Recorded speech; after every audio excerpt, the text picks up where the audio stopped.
হাজার হাজার মাছ, কিন্তু তারা কখনোই এই ঝর্ণা ছেড়ে যায় না। শুনতে অবিশ্বাস্য লাগলেও ভিয়েতনামের এক ঝর্ণায় শতাব্দীর পর শতাব্দী ধরে এমনই এক রহস্যময় দৃশ্যের সাক্ষী হয়ে আসছেন মানুষ। ভিয়েতনামের থান হোয়া প্রদেশের এই স্বচ্ছ পানির ঝর্ণাটি এখন প্রকৃতি, বিশ্বাস আর জৈব বৈচিত্র্যের এক অনন্য মিলনস্থল। ঝর্ণার অগভীর পানিতে হাজার হাজার বিরল প্রজাতির মাছ নির্ভয়ে সাঁতার কাটে। প্রতিদিন দেশ বিদেশের অসংখ্য পর্যটক এখানে ভিড় করেন এই বিরল দৃশ্য উপভোগ করতে। কেউ পানিতে হাত ডুবিয়ে মাছের স্পর্শ অনুভব করেন, আবার কেউ পাতার মাধ্যমে তাদের খাবার দেন। সামাজিক যোগাযোগ মাধ্যমে এই জায়গার অনেক ভিডিও দেখেছিলাম। আজ আসলাম। এখানে এসে এর সৌন্দর্যে আমি সত্যি মুগ্ধ হয়েছি। মাছগুলো সম্পূর্ণ প্রাকৃতিক ও এগুলোকে ঘিরে অসংখ্য মানুষের বিশ্বাস রয়েছে। বিষয়টি আমাকে ভীষণভাবে আকৃষ্ট করেছে।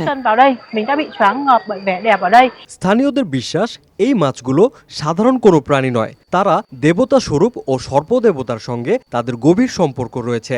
সবচেয়ে বিস্ময়কর বিষয় হলো, বর্ষাকালে পাহাড়ি ঢলে ঝর্ণার পানি উপচে পড়ে চারিদিকে ছড়িয়ে গেলেও মাছগুলো কখনোই এই ঝর্ণা ছেড়ে অন্য কোথাও যায় না। স্থানীয়দের কাছে এটি তাদের অলৌকিকতার সবচেয়ে বড় নিদর্শন।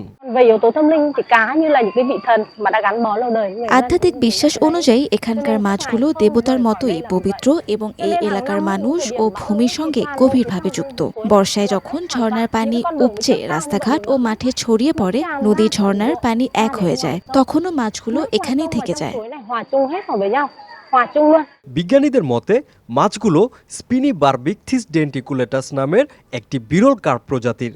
এটি ভিয়েতনামের বিপন্ন বন্যপ্রাণীর রেড বুকের তালিকাভুক্ত। তাই এই মাছ ধরা, ক্ষতি করা কিংবা ঝর্ণার পানি দূষণ করা আইনত সম্পূর্ণ নিষিদ্ধ।